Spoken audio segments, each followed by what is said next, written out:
The fluorescent lights of Hartwell Tower flickered twice before the emergency alarm split the morning sense. Across 52 floors of Chicago's premium commercial real estate screens went dark. Elevators froze between levels and the central HVAC system began pumping air at pressure rates the engineers had sworn were mechanically impossible. Within 17 minutes, what had been a routine Monday morning transformed into a cascading technical failure that would trap 200 people, endanger thousands more, and expose a truth about value that most would spend their entire careers refusing to see.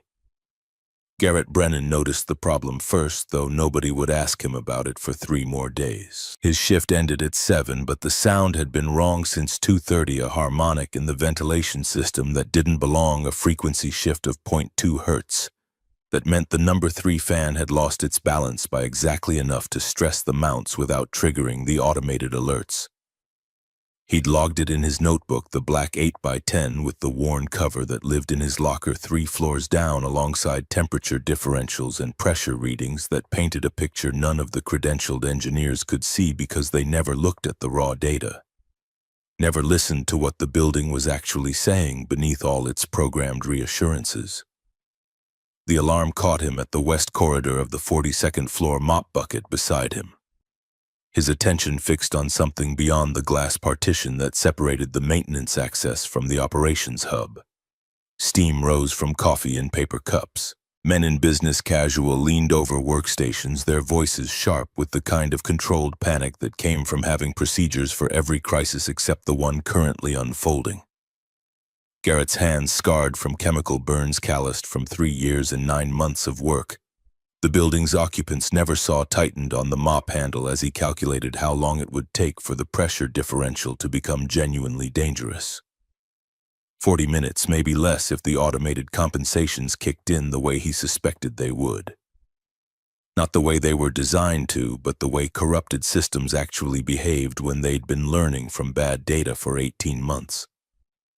Behind him, near the plastic chair by the emergency exit, Ivy sat with her coloring book open to a page of castles and dragons. Her backpack, too large for her frame, bought used because the new ones cost $60 Garrett didn't have, leaned against the chair leg. She was 7 years old and already understood how to be invisible in the way children of the working poor learned young, making herself small and quiet in the margins of her father's work life, patient. In the particular way that came from knowing that meals and rent and the lights staying on all depended on her not being a problem at the wrong moment. The operations hub door opened. Victoria Sterling arrived 14 minutes after the first alarm, her heels striking the polished concrete with a rhythm that suggested doors should open before she reached them. She was 32 and had already climbed higher than most executives twice her age, inheriting Sterling Properties 5 years ago, when her father's heart gave out in the middle of a site inspection, proving to the board and herself and anyone who doubted that she deserved the empire not because of her name, but because she was better at the mathematics of real estate development than any of the men who'd built it. The Patek Philippe on her wrist had been her father's. Everything else about her was hers alone, earned, calculated, optimized for maximum efficiency in an industry that rewarded precision and punished sentiment.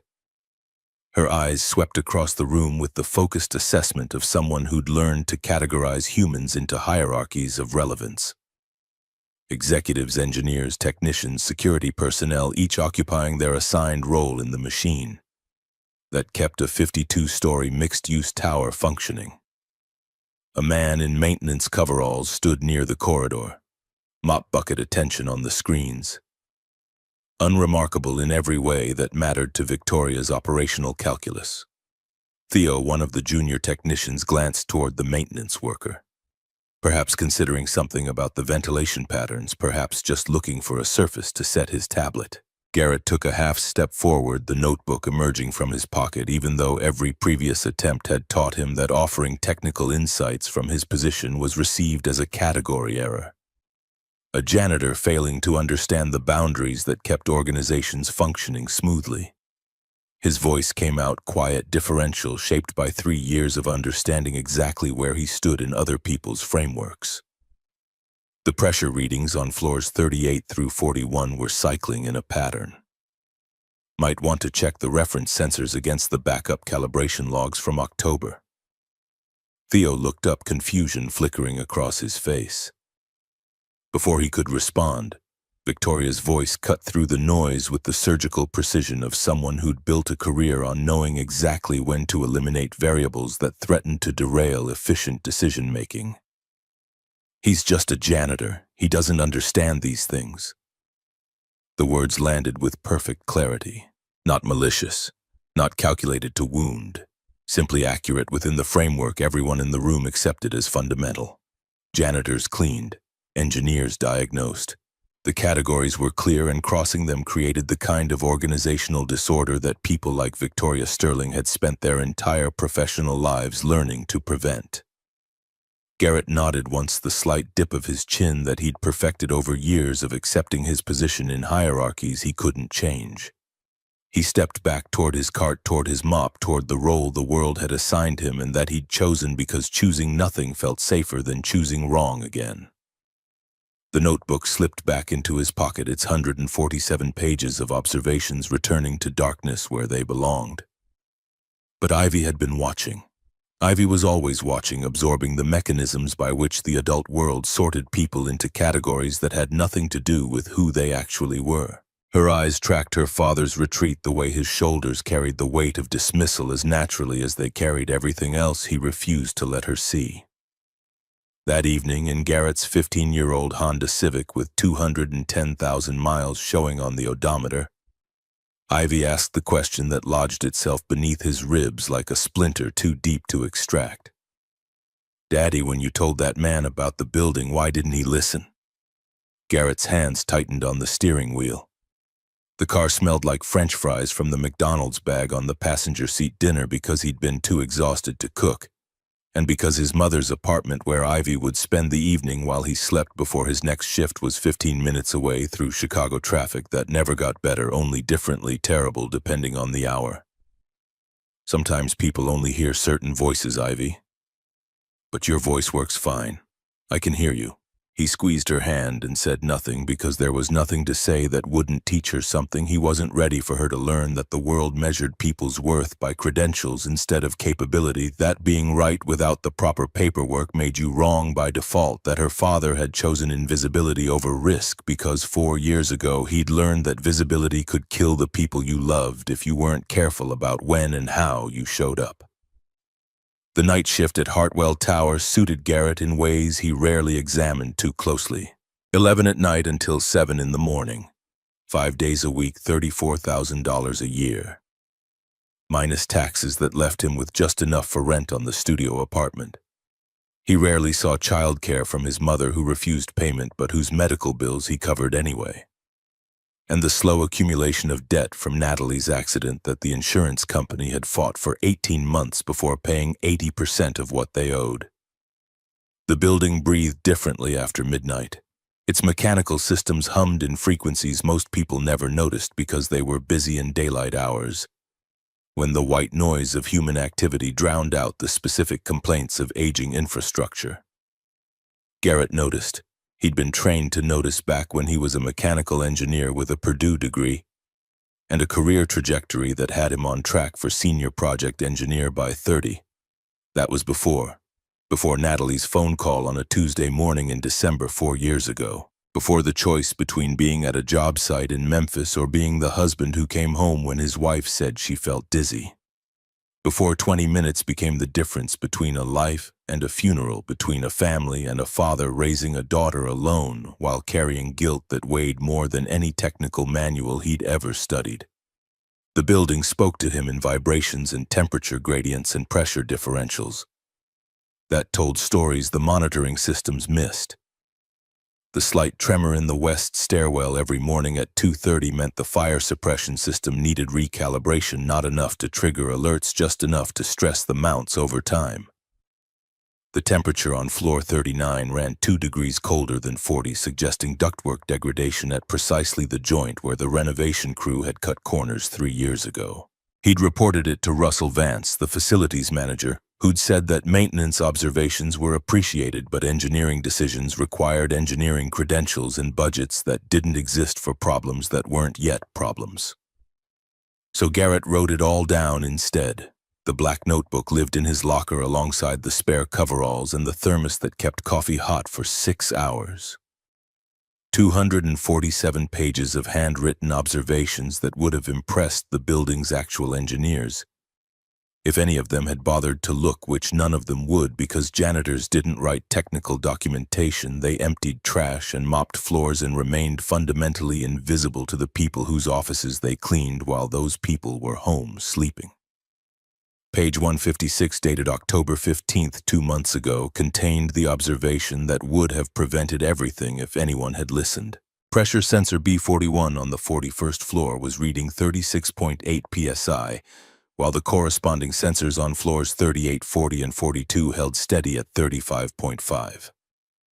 A 1.2 psi differential that wouldn't trigger alarms, but suggested sensor drift against the baseline calibration from June 2023, when the integrated management system had been installed at considerable expense. Below the numbers in Garrett's neat engineering script that he couldn't quite abandon even after 3 years of pretending his education didn't exist, a hypothesis. Reference sensor drift would teach the system to compensate for readings that were never accurate in the first place, creating a cascade of corrections that would be logical individually but catastrophic collectively. He'd shown the page to Russell, who'd glanced at it with the particular expression people get when category violations make them uncomfortable. "Garrett, you do good work keeping this place clean. Let the engineers handle the technical stuff, okay?" So he'd handled it by documenting it, by tracking the drift as it worsened through November, by watching the integrated system slowly teach itself to trust bad data, the way a person might learn to trust a liar who sounded confident. By Monday morning, when the alarm started screaming, he'd known for 2 months exactly what was failing and approximately how long it would take to become genuinely dangerous. Nobody asked him because asking janitors about building systems made as much sense as asking the carpet about office politics. Ivy came to work with him on weekends and holidays when his mother's arthritis flared badly enough that watching a 7-year-old became painful.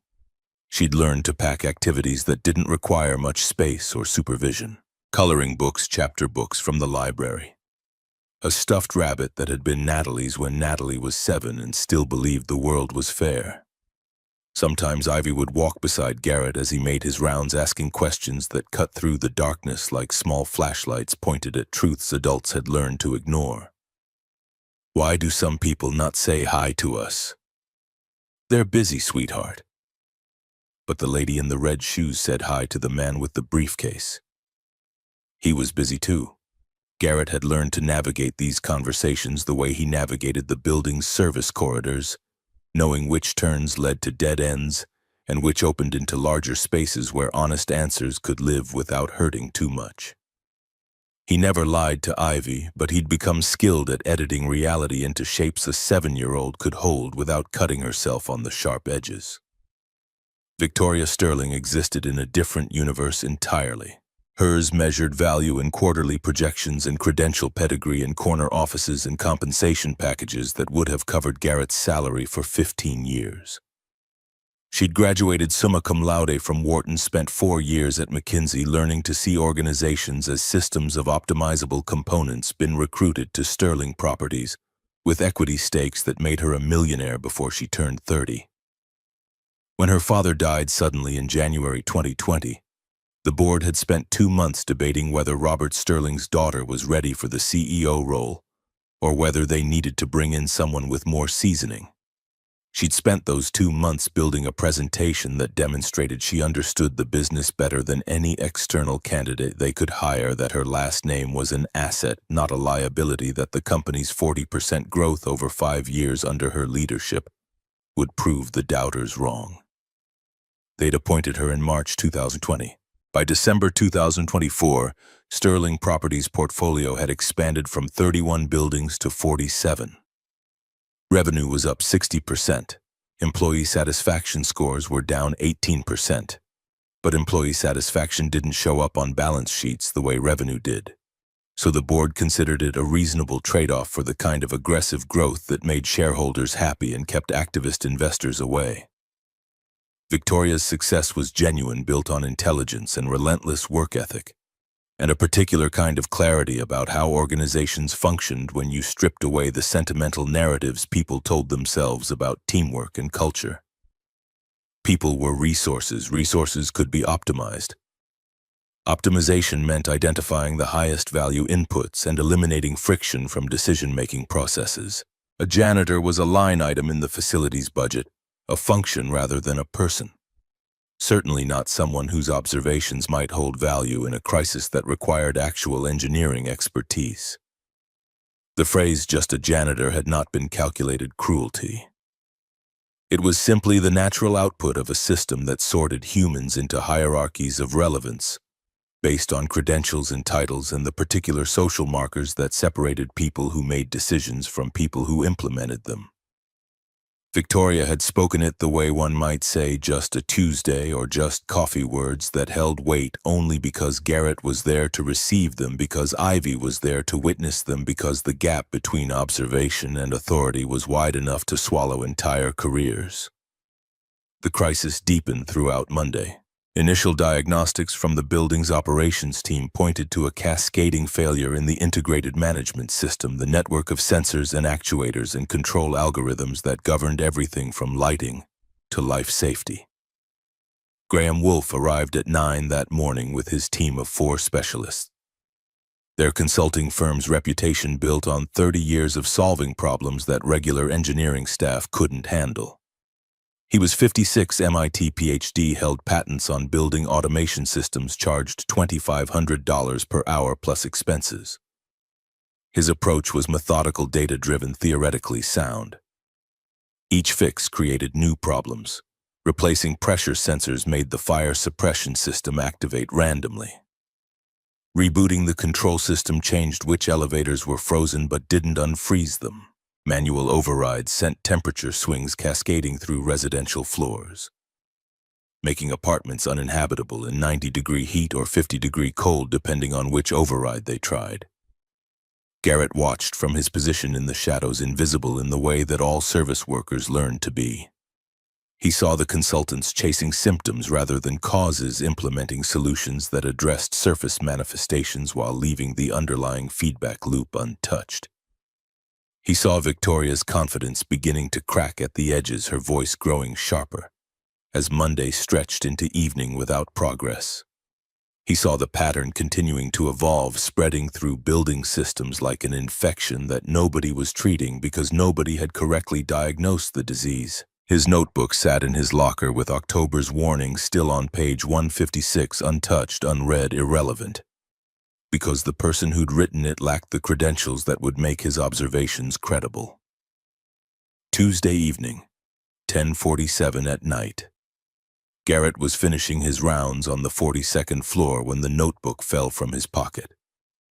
He'd been checking the mechanical room access panel, noting that the temperature differential had worsened to 2.4 degrees, which meant the ductwork degradation was accelerating toward the point where it would become a safety issue rather than just an efficiency problem.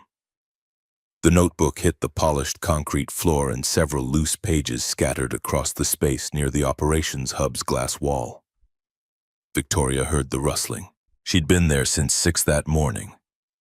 18 hours of crisis management that had produced no meaningful progress, watching Graham Wolfe's confident predictions fail, one after another, while her board sent increasingly pointed emails about tenant complaints and liability exposure. She looked up from her laptop, irritation already forming behind her carefully controlled expression, ready to tell whoever was making noise to take it elsewhere. What she saw through the glass stopped her. The janitor, she didn't know his name, hadn't thought to learn it in 3 years, was kneeling on the floor, gathering pages covered in handwritten diagrams and equations that looked more sophisticated than anything a maintenance worker should possess. The pages were visible even from distance. System maps more detailed than the building schematics, pressure readings logged over months, annotations that demonstrated genuine understanding of complex mechanical systems operating under automated control. She found herself standing, walking toward the door, pushing it open before the rational part of her brain could intervene with reminders about organizational boundaries and appropriate channels for technical input. "What is that?" Garrett looked up, his expression carefully neutral. For 3 years he'd maintained perfect invisibility, never pushing, never claiming expertise he couldn't prove, accepting the role he'd chosen because it was safe, and safe meant Ivy wouldn't lose another parent to ambition. For a moment he considered deflecting, minimizing, retreating into the comfortable anonymity of his assigned function. But the pages were already spread across the floor. The diagrams were already visible, and somewhere beneath the careful neutrality he'd constructed was the engineer he'd been trained to be, the one who'd sworn when he graduated that he'd use his knowledge to keep people safe, to build systems that worked, to solve problems that mattered. Observations from the night shifts. Victoria reached down and picked up one of the pages. Her eyes moved across it, recognizing elements of the building's mechanical systems, seeing annotations that demonstrated genuine understanding rather than amateur curiosity. The handwriting was precise. The analysis was methodical. These were not the scribblings of someone with casual interest. These were the notes of someone who understood complex systems at a fundamental level. "You have an engineering background." It wasn't a question, but Garrett answered anyway. The word came out rusty, unused. The identity he'd set aside 4 years ago when he decided that being present for Ivy mattered more than being impressive to employers who measured worth by hours worked and projects delivered. "I did. Before." Before what? He gathered the remaining pages, tucked them back into the notebook, and stood. For a long moment he was silent, weighing how much of himself to reveal to someone who'd dismissed him without a second thought, who represented everything about the professional world that had taught him his worth was conditional on being willing to sacrifice the people he loved. "Before my wife died. Before I became a single father with a daughter who needed me present, not traveling to job sites and working 80-hour weeks." The words came out flat, factual, stripped of the emotion that still lived underneath them, like a wound that had scarred over but never truly healed. He could see Victoria's face shift, something softening behind the professional mask she wore, like armor against anything that might complicate the clean mathematics of business decisions. "Natalie called me. Said she felt dizzy. Could I come home? I said 1 hour. I was at a critical phase. She crashed her car 20 minutes later. Died before the ambulance arrived. Ivy was 3. Waited at daycare for a mother who never came to pick her up. The air in the corridor changed." Victoria had expected a simple explanation. Couldn't find engineering work, took what was available, probably fine with it because at least the hours were steady. What she got instead was tragedy, raw enough to make her uncomfortable, real enough to puncture the careful categories she'd built to make managing thousands of employees feel like managing spreadsheets instead of managing human lives with human complexity. "I couldn't do 80 hours anymore. Couldn't choose projects over presence. Couldn't risk losing Ivy the way I lost Natalie because I picked work over the people who needed me home." His choice laid bare. Not a failure. Not a lack of ambition. A deliberate trade-off between career advancement and being the kind of father who showed up for school plays and nightmares and the hundreds of small moments that built a childhood. The kind of father he hadn't been the morning Natalie called. Victoria stood there in her designer suit, her Wharton degree, her McKinsey pedigree, and felt something she hadn't felt in years, genuine uncertainty about the framework through which she understood the world. She looked at the notebook in his hands, then at the screens behind her, showing the crisis that continued to evolve despite all her resources and expertise. "The pressure readings you mentioned, the calibration logs, you know what's causing this?" "I have a theory. Why didn't you say something?" Garrett's smile was gentle, empty of bitterness, but full of the particular resignation that came from years of understanding exactly how much his voice mattered in rooms where decisions got made. "I did. But I'm just a janitor. I don't understand these things." The words hung between them, reflecting something back at Victoria that she didn't want to see. She stood there with her $600 million company, and her reputation for being the youngest female CEO in commercial real estate, and her father's final words echoing from 5 years ago when he'd known he was dying and tried to tell her something she hadn't been ready to hear. The best people often aren't the ones with the fanciest letterheads, Vicky. Sometimes they're the ones actually doing the work. She'd thought he was being sentimental, old-fashioned, out of touch with how modern organizations functioned in a competitive market that rewarded efficiency and punished the kind of loyalty that looked good in corporate values statements, but didn't show up on quarterly earnings calls. Her phone rang, the fire marshal calling to inform her that if the situation wasn't resolved by 8 tomorrow morning, he'd be issuing a mandatory evacuation order for all 52 floors while the city conducted a comprehensive safety inspection that could take weeks. The board had already scheduled an emergency meeting for 7 in the morning.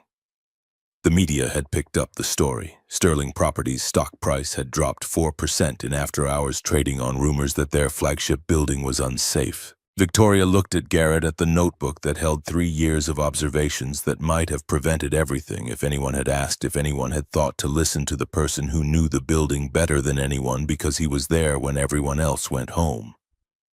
Can you fix this? Garrett thought about the risks, the very real possibility that his theory was wrong, that implementing it would make things worse, that he would fail publicly in a way that would confirm everyone's assumptions about janitors and their limitations. He thought about Ivy, about what it would mean for her if her father became known as the maintenance man who'd made a crisis worse through hubris. But he also thought about the 2,000 people whose lives and livelihoods depended on this building functioning. About the families waiting at home wondering why their parents were working late again. About the elderly residents on upper floors struggling with temperature swings and elevator failures. The building was full of people who were in their own ways invisible to the systems that govern their daily existence. What do you need from me? Victoria's jaw tightened. Everything in her training screamed against this, handing control to someone without credentials, bypassing the experts, abandoning the process that had always served her. But the process had failed. The experts had failed. And somewhere beneath the professional armor she'd constructed, a small voice whispered that maybe, just maybe, she'd been wrong about what qualified someone to solve problems. I need access to the central control room. I need authorization to bypass standard protocols, and I need everyone to stay out of my way for about 8 hours. The consultants will want to observe. No, they'll want to intervene. They'll see what I'm doing and try to stop it because it doesn't match their models. Either you trust me to handle this or you keep trusting them. But you can't do both. Graham Wolfe appeared in the corridor, tablet in hand. Expensive shoes clicking against polished concrete. He'd been monitoring the operations hub remotely, had seen Victoria talking to maintenance staff, was coming to ensure that proper protocols weren't being compromised by desperation. His entire professional identity was built on being the expert that organizations called when their internal resources weren't sufficient. Having a janitor offer technical advice didn't just threaten this specific engagement, it threatened the entire consulting model that made his firm $7 million annually. Ms. Sterling, surely you're not considering maintenance input on engineering problems? His voice carried the particular condescension that highly credentialed people reserve for moments when category violations need to be corrected. Not cruel exactly, just firmly educational, the way you'd explain to a child why they shouldn't try to fly by jumping off the roof. Victoria looked at Graham, at his MIT PhD, and his 30 years of experience and his $2,500 hourly rate. Then she looked at Garrett, at his maintenance coveralls and his notebook full of observations and his willingness to risk public failure for the chance to help strangers he'd never met. Mr. Wolfe, take your team to lunch. 2 hours. Graham's face shifted through several expressions. Confusion, irritation, professional alarm at watching a client make a catastrophically poor decision. Ms. Sterling, I must strongly advise against unauthorized system modifications by unqualified personnel. The liability exposure alone noted 2 hours. She waited until Graham left his expensive shoes, carrying him away with the particular rhythm of someone mentally drafting the memo that would document his objections and protect his firm from responsibility when everything inevitably failed.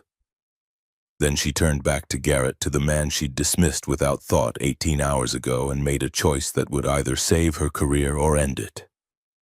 Show me what you need. Garrett opened the notebook to page 156 to the pressure readings from October that had predicted exactly this failure to the hypothesis he'd formed months ago when he'd still believed that being right might matter more than having the right credentials. Victoria looked at the annotations at the dates stretching back 3 years at the level of detail that spoke to genuine expertise rather than casual observation. She'd spent 5 years as CEO building a reputation for making data-driven decisions, for trusting process over intuition, for following best practices that had been validated across thousands of organizations. Every metric said Graham Wolfe was the right choice: credentials, experience, track record of success. Every instinct she'd learned to suppress said the janitor with the notebook might be the only person who actually understood what was failing and why. 8 hours.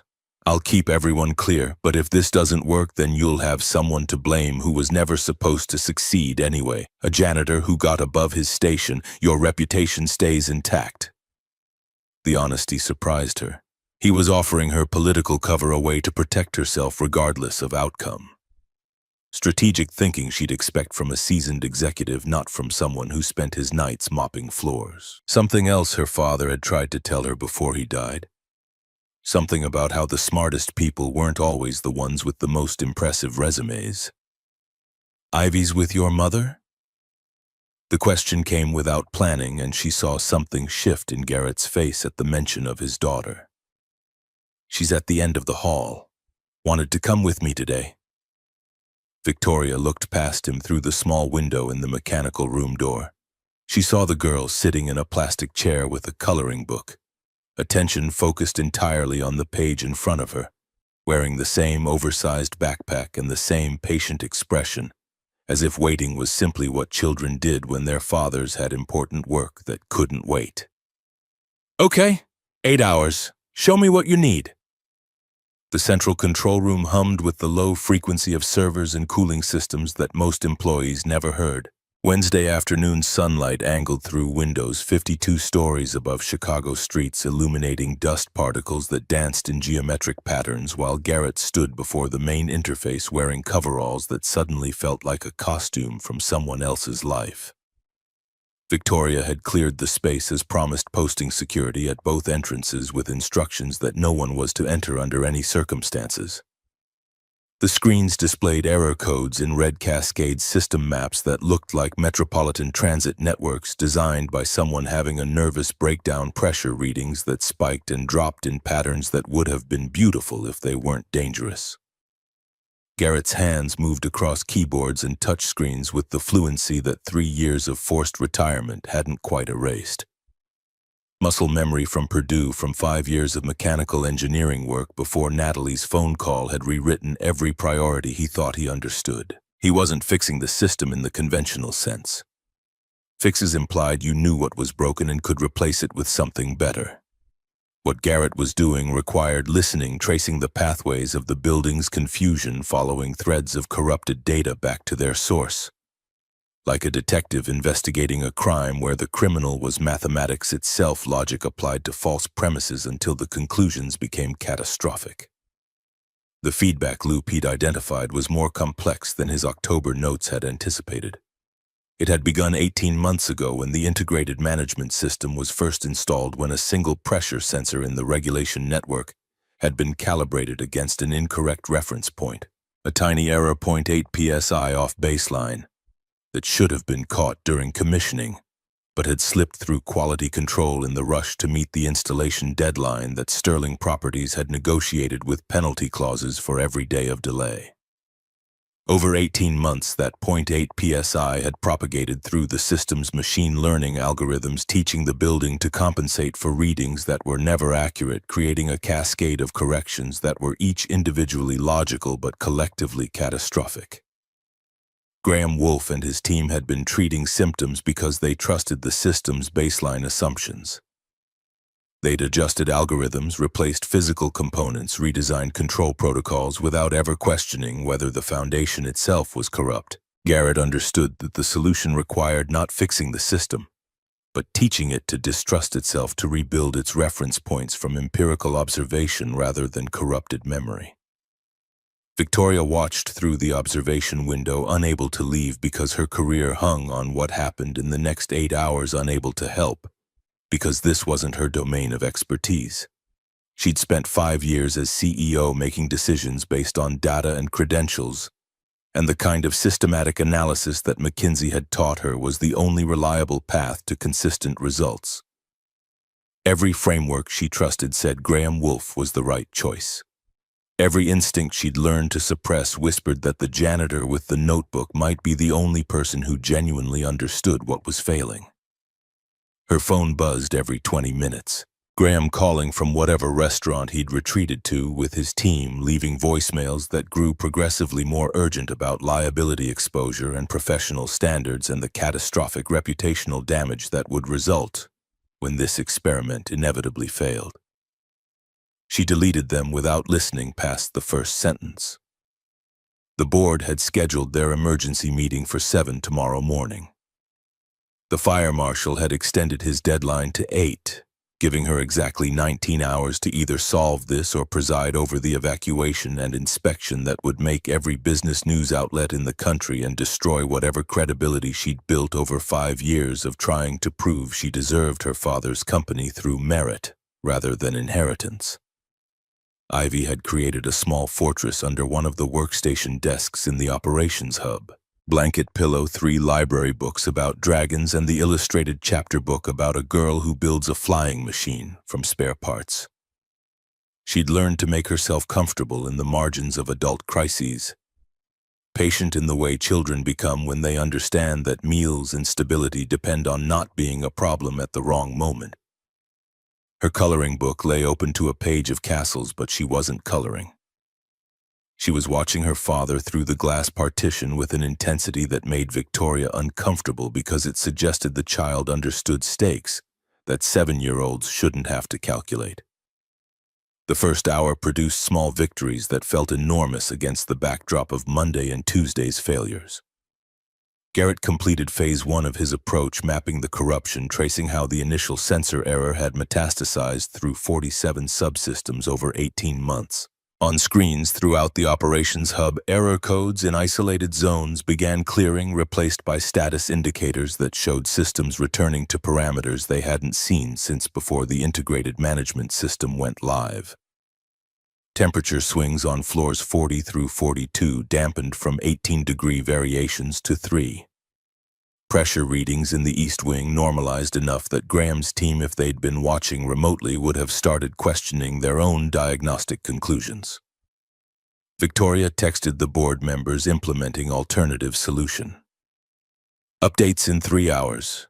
She avoided specifics because explaining that she'd fired their $2,500 per hour consultant to trust a janitor would trigger exactly the kind of emergency intervention she couldn't afford. Chairman Pierce responded immediately. "This better work, Victoria. Walsh is already drafting motions." Ivy approached the observation window, pressing her small hand against the glass. Garrett glanced up from his work, saw her mouthed something that Victoria couldn't hear, but that made the child smile and return to her fortress with visible relief. The exchange lasted maybe 5 seconds, but revealed something about Garrett's focus that impressed Victoria more than his technical competence. His ability to maintain awareness of what mattered while managing complexity that would have overwhelmed most engineers she'd worked with. The conversation happened because Ivy decided Victoria looked lonely standing by herself at the window while her father worked and everyone else had been told to stay away. She emerged from her fortress with the directness that children deploy before the world teaches them that some people are too important to talk to without invitation. "Are you the lady who said Daddy was just a janitor?" Victoria felt heat rise in her face, shame compounding with the particular discomfort that came from having your worst moments witnessed by someone with perfect recall and no social filter. "Yes. I was wrong." Ivy nodded seriously, absorbing this with the gravity of a judge accepting an admission of guilt. "Daddy says people can't see what they're not looking for. Your father is very wise. He's scared right now. But he won't show it because he thinks I don't know when he's scared, but I always know." Victoria studied Garrett through the glass, seeing now what she'd missed before: the tension in his shoulders that had nothing to do with physical strain and everything to do with the weight of being right when being wrong would confirm everything people assumed about janitors and their limitations. She thought about her own fear, the kind that lived underneath professional competence and made her work 18-hour days because stopping meant acknowledging that success might not be enough to fill the spaces where human connection should live. The board meeting happened at 3 o'clock, 2 hours into Garrett's 8-hour window via video conference that Victoria took from the operations hub, because leaving felt like abandoning a ship that was either going to reach port safely or sink with everyone aboard. 8 directors filled her laptop screen, most of them men over 60. All of them wearing expressions that suggested they'd already decided this meeting would determine whether Victoria Sterling had the judgment necessary to continue leading the company her father had built. Chairman Pierce looked like he hadn't slept. Director Walsh looked like he'd spent the night drafting the motion to remove her. Director Thornton, the oldest board member at 65 and a veteran of 4 decades in commercial real estate, looked genuinely curious about what Victoria would say to justify the last 60 hours. She briefed them on the situation with the clinical precision she'd learned at McKinsey: 60 hours of system failure. 7 external consultants at $300,000 spent without meaningful progress, current approach involving alternative engineering analysis with resolution expected within 6 hours. The language was deliberately vague because the moment she admitted she'd fired Graham Wolfe to trust a maintenance worker, the meeting would end with her removal. Walsh didn't wait for her to finish. Victoria Graham Wolfe has 30 years of experience and an impeccable reputation. Who exactly is providing this alternative analysis? Someone with deep institutional knowledge of our building systems. Walsh's eyebrows rose. Credentials: extensive practical experience. Director Thornton leaned forward, his voice carrying the particular skepticism of someone who'd survived too many corporate disasters to trust euphemistic language. Victoria, your father built this company on sound decision-making and calculated risk. What we're hearing sounds like desperation dressed up as strategy. Pierce's face filled the screen, his expression somewhere between disappointment and concern. We have fiduciary duty to shareholders and responsibility to tenants. If this approach fails, we may need to consider interim leadership while you step back to address whatever I understand. Give me until tomorrow morning. If we haven't resolved this situation by 8 a.m., I'll voluntarily step aside and recommend my own replacement. The words created silence on the video call that lasted long enough for Victoria to wonder if the connection had frozen. She'd just put her job explicitly on the line, converted what had been implicit board dissatisfaction into a clear ultimatum with a deadline that was now a matter of public record. Walsh looked pleased in the way people do when their opponents make tactical mistakes. Pierce looked troubled. Thornton's expression was unreadable. The meeting ended without a vote because there was nothing to vote on yet. Just a CEO who'd made a promise that would either save her credibility or provide the grounds for her removal with cause, which meant no golden parachute, no face-saving resignation. Just a termination that every business publication would cover as the inevitable conclusion of nepotistic succession planning.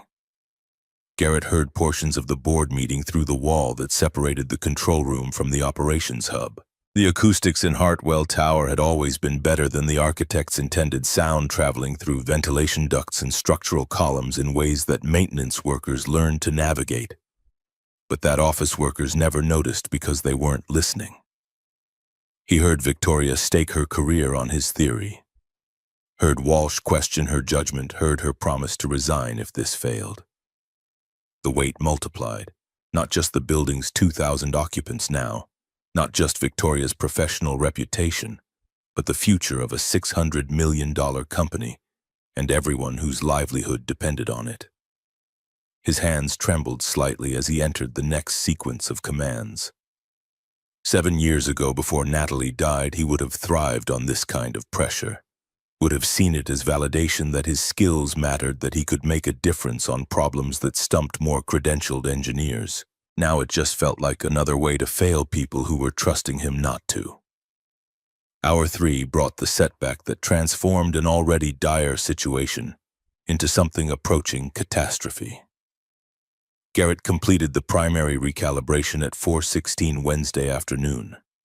The system should have been stabilizing subsystems, recognizing their new baseline parameters and adjusting accordingly.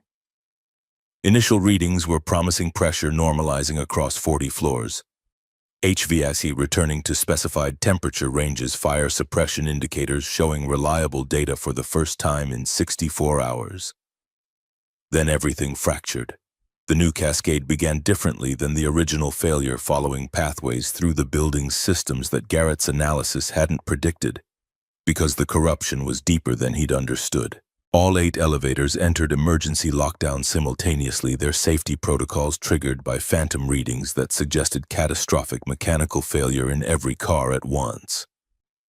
The fire suppression system activated on floor 29, not a false alarm this time, but actual water pouring from sprinklers in response to temperature sensors that had been taught by corrupted data to interpret normal office heat as the early stages of conflagration. The HVAC system shut down completely on floors 15 through 35, leaving 1,900 residents and office workers without climate control in a building where temperatures could swing 40 degrees in an hour when the systems failed. Garrett watched screens multiply with red warnings faster than he could track individual failures. His fix had been correct for the primary corruption, but had revealed a secondary problem he hadn't anticipated, like removing a dam only to discover the water flow exposed structural damage further downstream. He needed a different approach, a different sequence, another 3 or 4 hours he didn't have, because the fire marshal's deadline was 14 hours away and the board meeting was in 15. The trapped people numbered 47 across 8 elevator cars, some stuck for 30 seconds, others now approaching their second hour of confinement. Manual release would take 2 to 3 hours per elevator, assuming the building's maintenance crew could safely access each shaft. Security was prioritizing cars with multiple occupants or anyone reporting medical distress, working down a triage list that made brutal mathematical sense until you were the person waiting in darkness, wondering if the mechanical failure that trapped you might become the mechanical failure that killed you. Ivy had gone to the bathroom on floor 41 20 minutes before the cascade began. She'd walked there by herself because she was 7 and didn't need help with that anymore, and because her father was in the middle of something important that she understood without being told was helping a lot of people. She'd taken the elevator because the stairs seemed far and her legs were tired from sitting still so long. She'd pushed the button for 41, ridden up alone in elevator 6, used the bathroom, washed her hands the way her father had taught her with soap and warm water for 20 seconds, and pushed the button to return to floor 42. Garrett discovered this by checking security feeds after the lockdown triggered a routine verification that became nightmare when he saw elevator 6's status indicator frozen between 41 and 42 with a single occupant whose size and heat signature matched his daughter. His professional focus shattered like glass under hammer blow. The engineer in him understood that leaving the control room now would doom the entire building to continued failure, that staying was the only choice that made mathematical sense. The father in him understood that Ivy was alone in darkness, having lived through her mother's death by trusting adults who said they'd be there in an hour, who said everything would be okay, who were wrong. He accessed the elevator communication system with hands that shook hard enough to make typing difficult. Emma, can you hear Daddy? The intercom crackled with static and small frightened breathing before her voice came through, smaller than he'd ever heard it. Daddy, it's dark. I'm scared. The operations hub felt like it had stopped breathing. Victoria stood frozen at the observation window. Security personnel looked at each other uncomfortably. Everyone in the room understood simultaneously that they were watching a father discover his child was in danger because he'd chosen to help strangers instead of staying where he could protect her. Garrett turned to the senior security officer, his voice breaking on words he could barely force out. How long until manual release for elevator 6? Security checked his tablet doing math that took too long and produced an answer nobody wanted. 2 to 3 hours, sir. We're prioritizing cars with multiple occupants and medical concerns. Elevator 6 is single occupant, no distress signals beyond normal fear response. The impossible choice crystallized.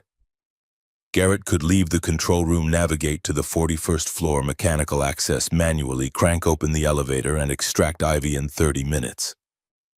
Or he could stay, complete the fix that would take 3 more hours minimum, restore the building's systems, and free all 47 trapped people, including his daughter.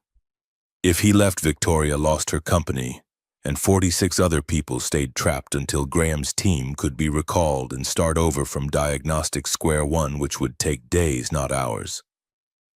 If he stayed, Ivy remained alone in darkness for hours, experiencing exactly the kind of abandonment trauma that had defined her early childhood when her father chose work over presence once, and her mother died because of it. Victoria's voice cut through his paralysis with unexpected clarity. "I'll get her. Tell me what to do." Garrett looked at her, at the CEO in the designer suit who'd spent 64 hours managing this crisis from executive command positions, trying to understand what she was offering. "You can't. It requires climbing the shaft from the mechanical access. It's dangerous. You're not trained, Marcus. Tell me how to get your daughter." She'd never used his first name before. The intimacy of it, the directness, broke through his panic enough to let him think. Owen, the building engineer who handled elevator maintenance, was already moving toward the door, tablet in hand, with the technical schematics that would guide the extraction.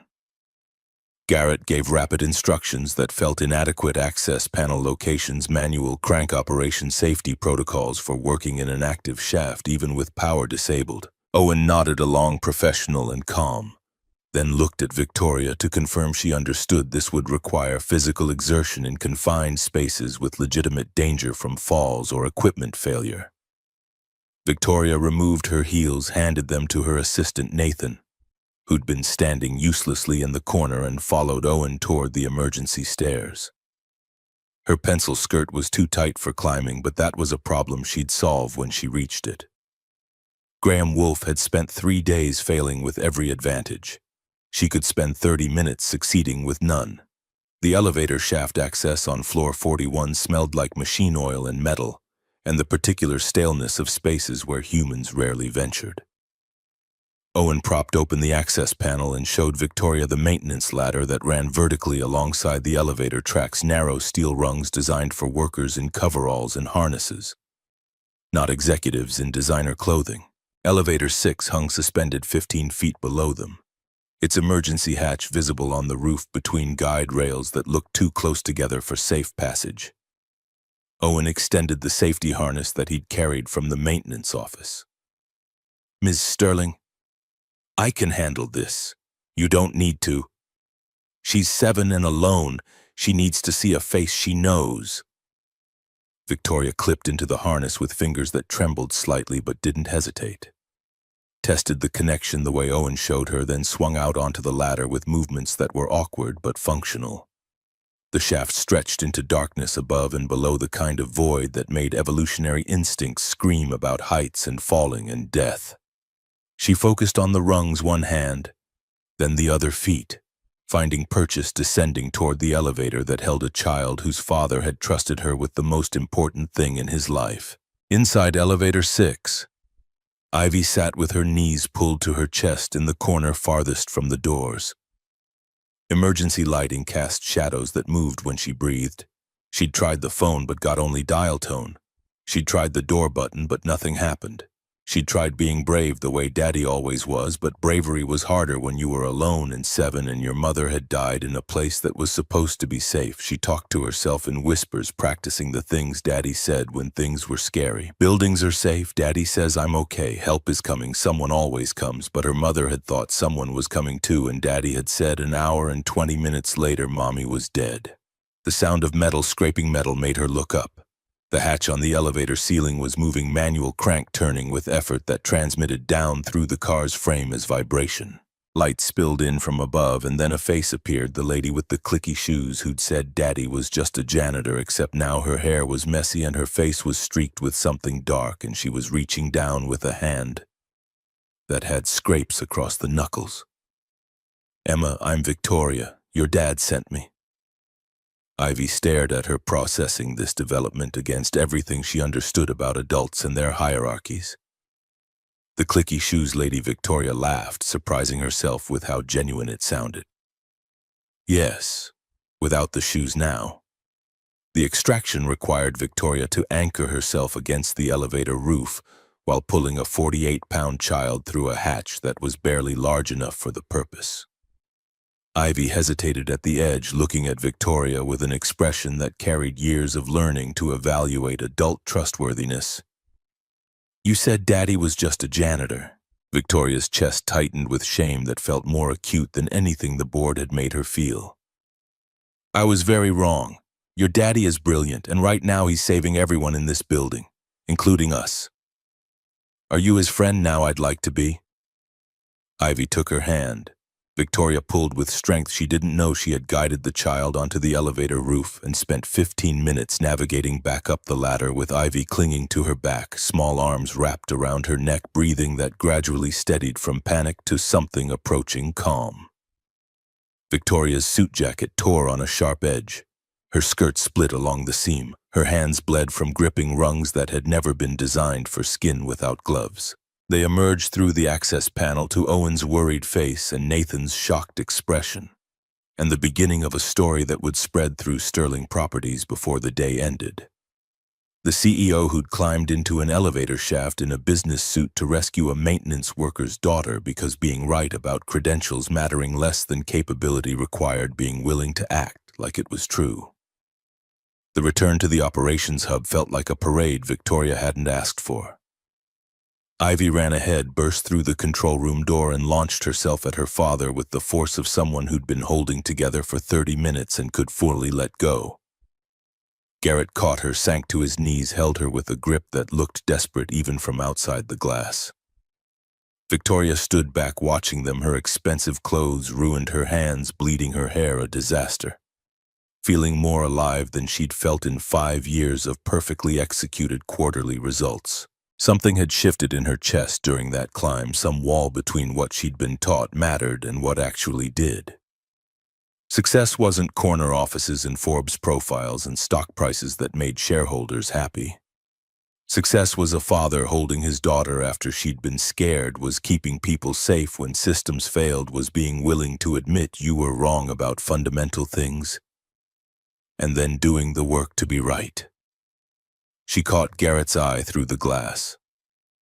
He mouthed thank you with an expression that held more gratitude than any professional interaction she'd experienced. She nodded, smiled, felt tears she hadn't cried since her father died start to blur her vision before she blinked them away and returned to the operations hub where Nathan was trying to insist she needed medical attention. And she was insisting she needed coffee and a status update, and to know whether the board had called again. Hour 4 through 6 passed in a blur of systematic work that looked from outside like nothing happening. Garrett refocused with Ivy safe beside him, curled under the control console with her blanket and her dragon book, occasionally asking if he needed water or was he okay, or did the lights being green mean good. The secondary corruption required a different approach. He couldn't just recalibrate sensors. He had to rebuild the entire reference architecture that the system used to determine what normal looked like. Essentially teaching a building to relearn how to breathe after 18 months of doing it wrong. Victoria brought him coffee at hour 4, sat with Ivy for 20 minutes reading the Dragon Book aloud while Garrett implemented protocols that would have taken Graham's team 3 days to design. She fielded increasingly aggressive calls from Graham, who'd heard from someone on his team that Victoria was letting the janitor work unsupervised, that this was beyond reckless, into the territory of criminally negligent, that he was documenting everything for the inevitable litigation. She told him he'd been terminated for cause and hung up before he could respond. The fire marshal called at hour 5 to confirm his 8 a.m. deadline still stood. Tenants on affected floors had been evacuated to hotels at Sterling Properties' expense. The media had expanded their coverage. Local stations were now national business networks. Were running segments about whether the youngest female CEO in commercial real estate was in over her head. Social media was doing what social media did when someone young and successful looked like they might fail spectacularly.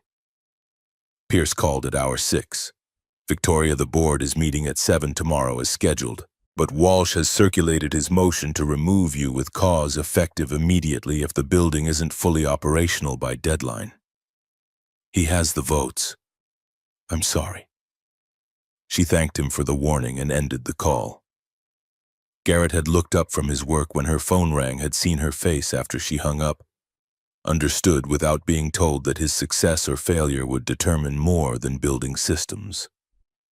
She met his eyes through the glass and saw there the same pressure she felt, magnified by the fact that he'd never asked for this visibility, never wanted to be the person on whom thousands of livelihoods depended. Hour 6 bled into hour 7 as Wednesday evening deepened into night. Graham Wolfe returned at 7:15, overriding security's instructions with legal language about contractual access rights and fiduciary responsibility. He entered the control room like he was storming a position that had been captured by enemy forces, his face red with rage that had been building for 6 hours. He's bypassing critical safety protocols. Do you understand the liability exposure if this fails and someone's injured? Garrett didn't look up from his work. The protocols are corrupted. They're causing the cascades. You can't just override manufacturer specifications. Victoria stepped between Graham and the console where Garrett worked. Mr. Wolfe, I fired you 6 hours ago. Leave immediately or I'll have security physically remove you. Graham's face cycled through several colors. You're choosing him over me. I have an MIT PhD, 30 years of experience, clients that include. And you failed for 64 hours while he's been here 7, and we have actual progress. I'm protecting Sterling Properties from catastrophic liability. If I don't stop this, I'll file a formal complaint with the city building department, and they'll shut this tower down for months. Victoria looked at Owen, the building engineer who'd accompanied her on Ivy's rescue. Owen, call security. Have Mr. Wolfe escorted from the premises. If he returns, have him arrested for trespassing. Graham stared at her with the expression of someone whose entire worldview was collapsing. The board will hear about this. They already have. Security, please. Ivy watched from her spot under the console as the man who'd tried to stop her father was led away by 2 security officers, his protests echoing down the hallway until the elevator doors closed. She looked at Victoria with new assessment. You are his friend now. Victoria crouched beside the small fortress Ivy had built. I hope so. Your dad's doing something really important, something most people couldn't do. Ivy nodded seriously. He's scared though, I can tell, but he's doing it anyway. The observation landed with unexpected force. Victoria had spent 5 years as CEO, believing that success meant not being scared, that leadership required projecting absolute confidence even when you had no idea whether your decisions would work. But maybe leadership actually meant doing the important thing despite being terrified of failure. Maybe the bravery her father had tried to teach her wasn't fearlessness, but acting like it was true, that helping people mattered more than protecting yourself from looking wrong. Hour 7 transitioned into hour 8 as Wednesday night settled over Chicago and Garrett entered the final phase of his solution. 7 hours of straight work with only coffee and adrenaline sustaining him. Victoria noticed his hands trembling, saw him pause longer between command sequences, recognized exhaustion breaking through competence. She left the observation window, entered the control room despite having promised not to interfere, and stood beside him at the console. Marcus, talk to me. What do you need? His voice came out hoarse. I'm not sure I can. First time he'd admitted doubt, first time the weight had broken through whatever discipline he'd maintained. Victoria saw terror underneath his exhaustion, the specific fear of someone who'd failed people before and couldn't survive doing it again. What if I'm wrong? What if Ivy's proud of me for trying, but I fail anyway and 47 people stay trapped and you lose your company because I thought I understood something I didn't? Victoria sat in the chair beside him, close enough that their shoulders nearly touched. Then she'll be proud of you for trying. That's what actually matters to her. Is trying enough? The question hung between them, cutting deeper than the immediate crisis. Victoria thought about her father's final words about pressure being a privilege that meant someone trusted you with something important. She'd spent 5 years trying to be worthy of the trust he'd placed in her. When he handed over sterling properties, had measured success by metrics that never addressed whether she deserved his faith. Sometimes trying is all we get. The experts understand the system. You understand the building. Those aren't the same thing. Garrett looked at her, hearing his own earlier words reflected back, seeing in her face something he hadn't expected: genuine belief that he could do this, not because she'd evaluated his credentials, but because she'd watched him work and seen capability that transcended what any resume could prove. My father used to say that pressure is a privilege. It means someone trusts you with something important. I spent 5 years proving I deserved his company. Never stopped to ask if I deserved his trust. Garrett's expression softened with recognition of shared burden. Natalie called me that morning, said she felt dizzy. I told her 1 hour. She died 20 minutes later because I chose the project deadline over the person who needed me. Ivy was 3, waiting at daycare for a mother who never came. I can't choose wrong again. That wasn't choosing wrong. That was being human. You're here now. That's what matters. She reached for his hand. Without planning to squeeze, once felt him squeeze back. The gesture lasted maybe 3 seconds, but communicated something more meaningful than the hours of professional interaction they'd shared. Recognition that they were both carrying impossible weight, both trying to prove worth to people who couldn't see them anymore, both terrified of failing the living while trying to honor the dead. Ivy woke from her half-doze under the console, emerged with her blanket, and walked over to where her father sat with the lady who'd rescued her from the elevator. She could read exhaustion in the set of his shoulders, fear in how his hands moved. "Daddy, are you fixing it? I'm trying, baby. You'll do it. You fix everything. Were you scared, Daddy?" He looked at his daughter, at the absolute faith in her eyes, and decided she deserved truth. "Yes, sweetheart. But sometimes the things worth doing are the things that scare us." The words hung in the control room's recycled air, shareable in their simplicity, true, in the way that fundamental observations about courage always were. Victoria filed them away alongside her father's wisdom about pressure and privilege. Understanding that this maintenance worker in coveralls had more to teach her about leadership than 4 years at McKinsey had managed. Garrett returned to the console with renewed focus, Victoria staying beside him despite protocol. Ivy curling at their feet with a trust that looked like what families created when circumstances threw them together. The final synchronization sequence began at 9:30 Wednesday evening, 68 hours into a crisis that had started Monday morning when the building first forgot how to function correctly. All subsystems had to align simultaneously. HVAC, elevators, fire suppression, pressure regulation, lighting, security, every interlocking component that made a 52-story tower habitable. The window for execution was 90 seconds. If anything sequenced out of order, the entire system would crash in ways that would require a complete shutdown and rebuild, which meant days, not hours, which meant Victoria's deadline would pass without resolution. Garrett assigned tasks to give Victoria and Ivy something to do besides watch. Victoria would monitor pressure readings, call out anything spiking above 45 psi. Ivy would watch elevator indicators, report any turning red.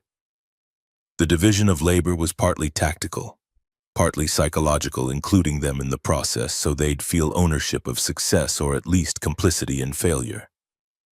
The countdown began at 90 seconds. Garrett's hands moved across the interface with precision that looked effortless, but was actually the result of 7 hours of learning exactly which commands in which sequence would convince a corrupted system to trust new baselines. At 60 seconds, every screen in the operations hub switched to monitoring mode. Security personnel and remaining staff gathered at the observation window despite Victoria's earlier order to stay clear. At 10 seconds, Garrett paused with his hands poised over the keyboard. thinking about Natalie's voice on the phone saying she felt dizzy about Ivy at 3 years old, asking when Mommy would come home, about all the moments when he'd chosen wrong and people had paid for his mistakes. Then he thought about buildings breathing, about systems that could be taught to trust themselves again if someone had the patience to show them how. Execution. Commands flowed in rapid sequence, each triggering subsystem responses that cascaded through the building's neural network. At 5 seconds remaining, pressure spiked on floor 39, spike 46 psi. Garrett's fingers flew across parameters, adjusting real-time compensation faster than conscious thought. At 3 seconds, elevator 4's indicator flashed red, daddy red light. He bypassed a stuck relay with a command sequence that came from somewhere in his training he'd forgotten he knew.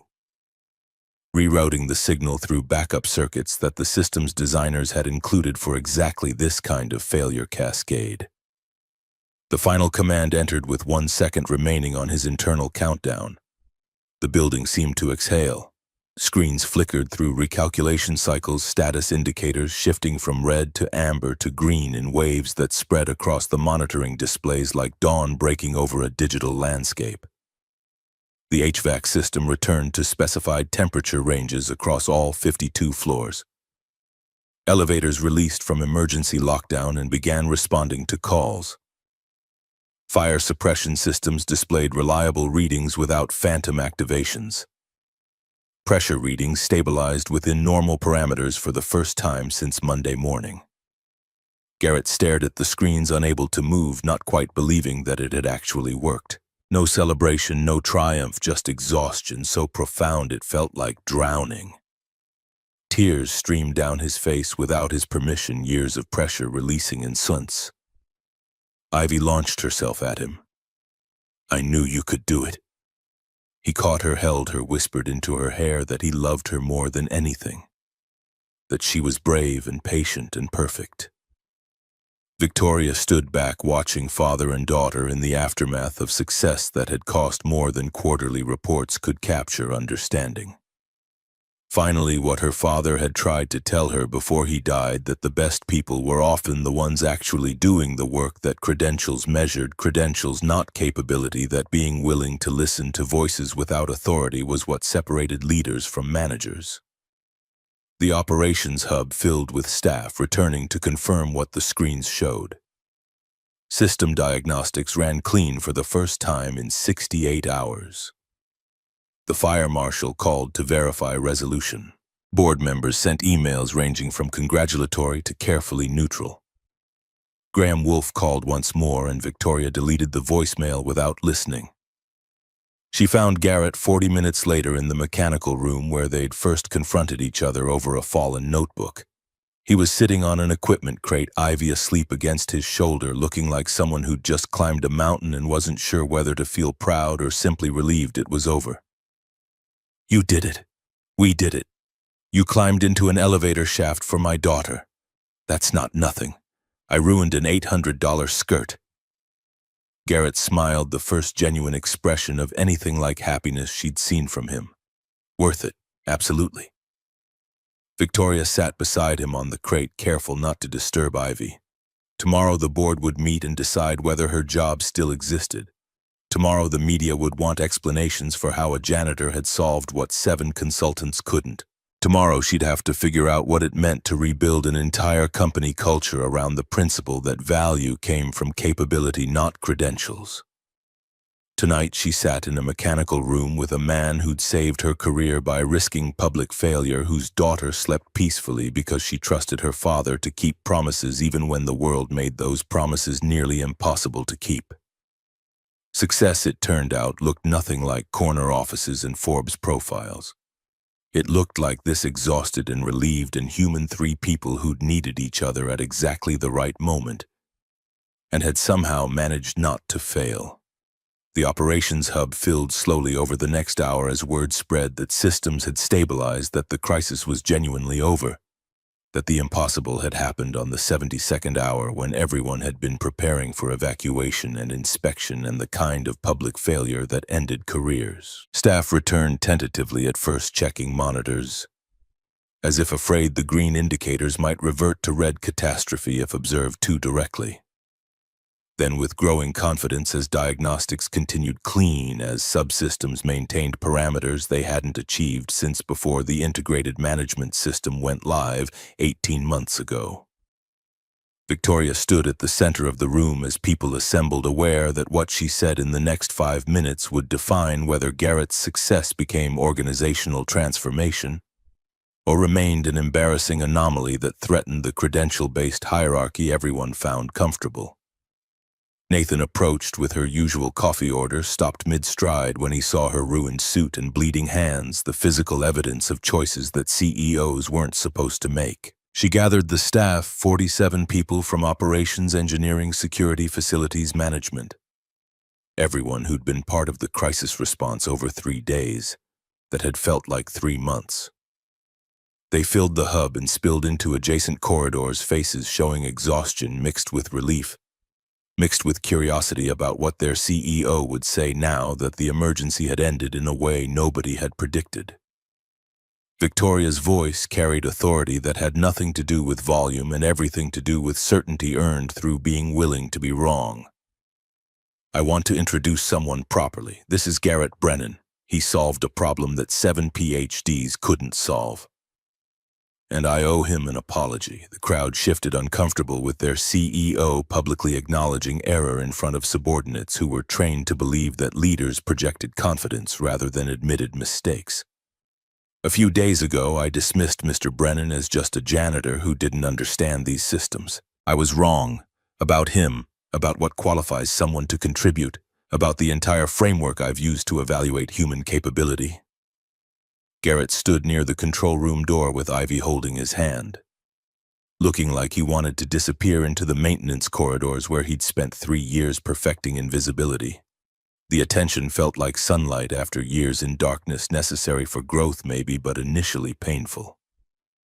Victoria continued with precision that came from 3 hours of mentally composing this speech while Garrett worked. Marcus Brennan has documented this building's systems for nearly 4 years. He saw problems we ignored, he offered solutions we dismissed. And when we finally listened, he saved us. She gestured toward the screens showing green indicators across 52 floors. He's been here every night while the rest of us were home sleeping, learning patterns that automated systems missed, noticing problems before they became crises, and we treated his observations as irrelevant because they came from someone with the wrong job title. Russell Vance, the facilities manager who'd dismissed Garrett's suggestions a dozen times over 3 years, studied his shoes with the expression of someone calculating how much responsibility might flow downhill. The junior engineers looked at Garrett with new assessment, recategorizing him from maintenance worker to peer, though the discomfort of that recategorization showed in how few met his eyes directly. Marcus has been right about everything. We've been wrong about who deserves to be heard. That changes today. Applause started hesitantly, grew stronger, became genuine as people recognized that something fundamental had shifted in how Sterling Properties would function going forward. Garrett nodded acknowledgement without smiling, uncomfortable with recognition he'd never sought, while Ivy beamed with pride, uncomplicated by adult awareness of what this visibility would cost her father in terms of the anonymity that had kept him safe. The media waited outside. Victoria's assistant had fielded 37 calls from business reporters, local news stations, building management, trade publications. Anyone who wanted the story of how Sterling Properties' crisis had resolved after the CEO fired her consultants to trust facilities maintenance. Nathan suggested a written statement rather than press conference, protecting Victoria from questions about judgment and credentials and whether nepotistic succession planning had finally caught up with her. She scheduled the press conference for 10 that morning, 3 hours away, knowing that hiding would be interpreted as shame, and shame would undermine everything she was trying to prove about capability mattering more than credentials. The night had been about solving technical problems. Morning would be about solving organizational ones, which were harder because they required people to change beliefs rather than just accept new data. Garrett and Ivy left at midnight Thursday, walking to the Honda Civic in the parking garage 3 levels below street level, exhausted and relieved and slightly shell-shocked by what had happened. The car smelled like stale French fries from 3 days ago, before the crisis, when Garrett's biggest worry had been whether his mother could afford the blood pressure medication her doctor prescribed. That world seemed distant now, replaced by one where his competence had been witnessed by hundreds of people who would expect things from him that he wasn't sure he could deliver. The call came 20 minutes into the drive, Garrett's phone lighting up with Victoria Sterling's name at nearly 1 in the morning, when both of them should have been sleeping, but neither could yet. He pulled over on a residential street in a neighborhood where houses cost what he earned in 5 years. Let the engine idle and answered with the careful tone of someone still learning what this new relationship between them actually was. "I wanted to check if you're okay." Garrett's laugh came out hollow. "I think so. Still processing. Marcus, what you did tonight." "I don't have adequate words. You climbed into an elevator shaft in a pencil skirt. We're even." Victoria's laugh surprised her with its genuineness, the first sound of unguarded joy she'd made in longer than she could remember. "I ruined $800 heels." "Worth it, though." "Absolutely." Pause, weight of unspoken things pressing against the phone connection. "Can I ask you something? How did you do it? Choose Ivy over your career?" Garrett watched streetlights reflect off his windshield, thinking about Natalie's voice on the phone 4 years ago. About 20 minutes that had rewritten every priority he thought he understood. It wasn't a choice. It was the only answer that made sense. What good is success if you're alone? Victoria's silence lasted long enough that he wondered if the connection had dropped. Then her voice came back quieter. "I'm alone. You don't have to be." The moment stretched between them, neither quite willing to define what was happening, both aware that something had shifted beyond professional respect into territory that would require navigation they'd both forgotten how to do. Garrett had been alone since Natalie died. Victoria had been alone since she'd chosen to measure worth by metrics that didn't include human connection. The loneliness was different but equally profound. "I should let you sleep. Good night, Victoria. And thank you. For Ivy." "Good night, Marcus." The call ended, but neither moved immediately from where the conversation had left them, Garrett in his idling Honda wondering what it meant that hearing Victoria's voice made him feel less alone. Victoria in her Porsche parked outside her building, wondering when the last time was that anyone had thanked her for something that mattered rather than something that made shareholders happy. Victoria's penthouse apartment occupied 3,000 square feet of the 74th floor in a residential tower 2 miles from Hartwell. She'd bought it 4 years ago when Sterling Properties went public and her stock options converted to wealth that felt simultaneously too much and not enough. Floor-to-ceiling windows displayed Chicago at 2 in the morning, city lights, creating constellations against darkness that was never quite complete. The furniture was designer. The art was expensive. The overall effect was what magazines called sophisticated and what actually meant sterile. She stood in clothes she should have changed 6 hours ago. Blood from the elevator rescue dried on her hands. Exhaustion so complete it felt like a physical presence in the room with her. The silence was what she noticed most. 3,000 square feet with no sound except HVAC and the occasional creak of building settlement. No pets because she traveled too much. No plants because she forgot to water them. No people because she'd built a life that measured success by metrics that didn't include whether anyone would notice if she died alone. Her father's office had been loud. Robert Sterling had believed that good leadership meant keeping your door open, letting people interrupt, accepting that human organizations were messy in ways that couldn't be optimized away. Victoria had closed her door the week she became CEO, implementing calendar-based meeting schedules and communication protocols that maximized efficiency and minimized the kind of spontaneous interaction that wasted time on relationship building rather than decision-making. The memory surfaced without invitation, her father in his hospital bed, January 2020. knowing the heart attack would kill him even if he survived the initial event. Using his final hours to try to tell her things she wasn't ready to hear. She'd been 32 and certain that grief was making him sentimental, that his advice about listening to people at the bottom and remembering where they came from was the kind of platitude that sounded wise, but didn't translate to actual management strategy. "Vicky, you're brilliant, but don't let brilliance make you blind." She'd dismissed it. "Dad, I'm running the company the way modern organizations function. Data-driven, efficient, optimized for maximum shareholder value. Modern doesn't mean better. Remember that." His last words delivered with effort that made them cost more than usual speech.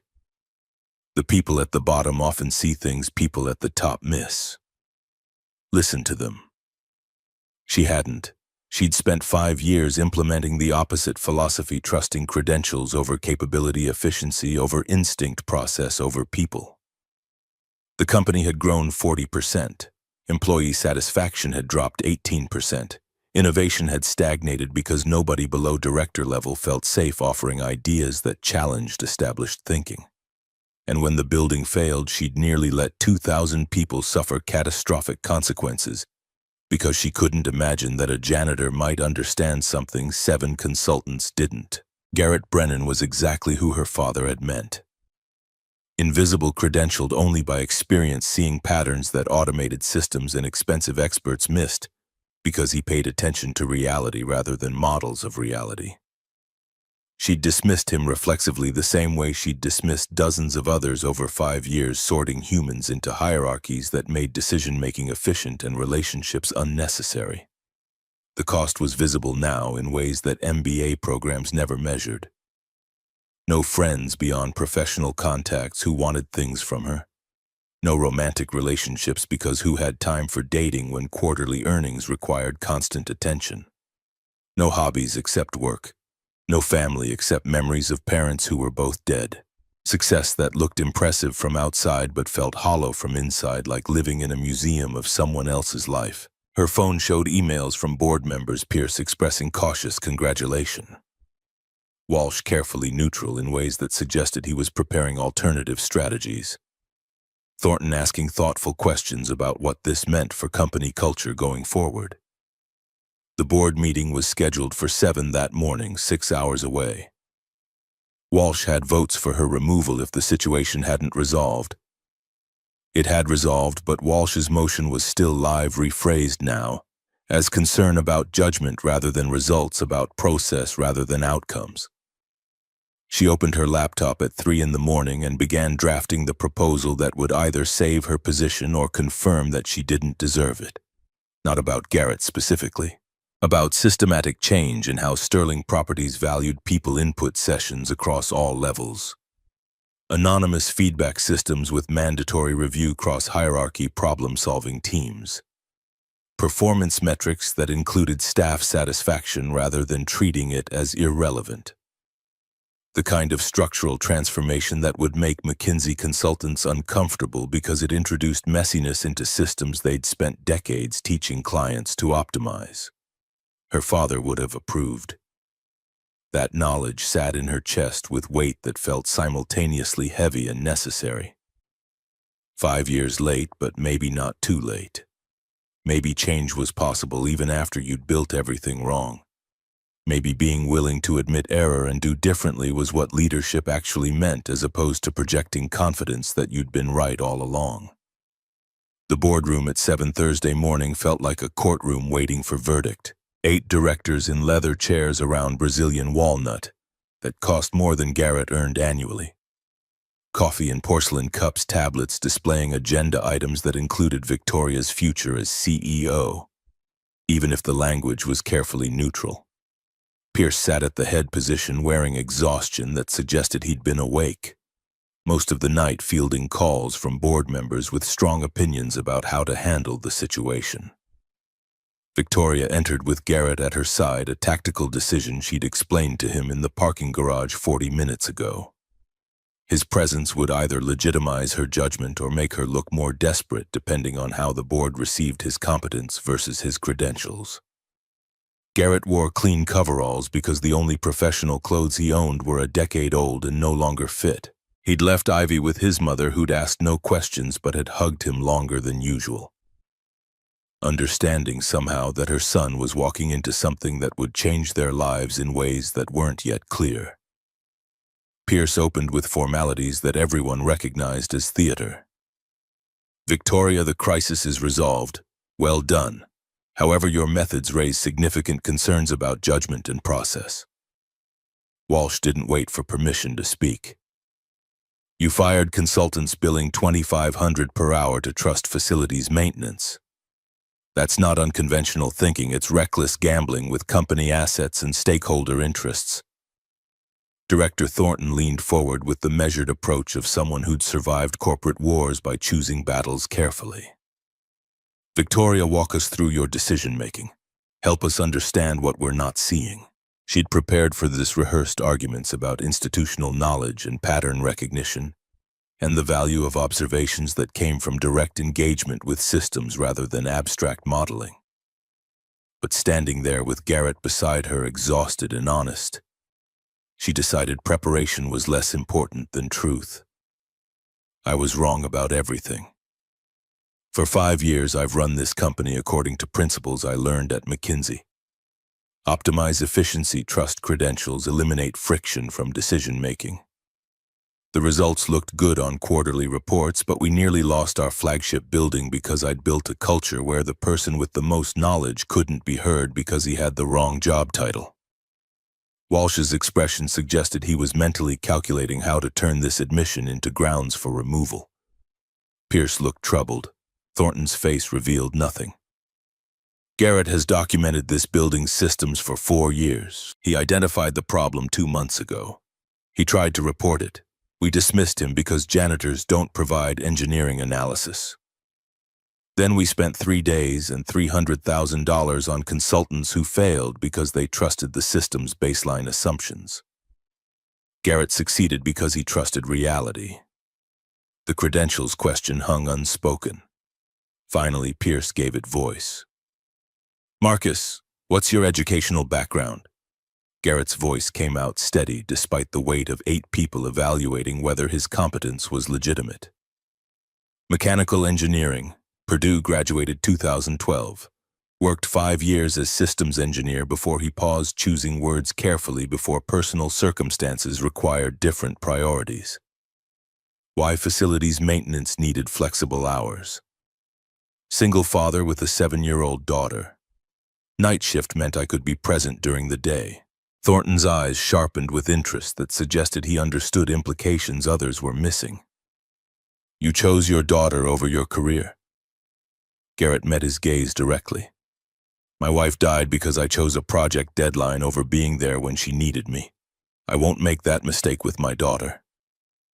The boardroom went quiet in the way rooms do when someone's honesty cuts through professional distance to expose what everyone pretends not to know, that work-life balance is mythology, that high-performing organizations extract unsustainable commitment, that people like Garrett, who chose differently, were quietly sorted into categories marked limited ambition and insufficient dedication. Victoria spoke into the silence. "Marcus represents everything wrong with how we evaluate people. He has the expertise we need but lacks credentials we recognize, so we treat his contributions as worthless. I did it automatically. Russell Vance did it. Everyone in this room would have done it because that's how we've trained ourselves to think." Walsh found his opening. "So your solution is to promote maintenance workers to engineering positions. Eliminate credential requirements entirely. That's not cultural change, it's organizational chaos.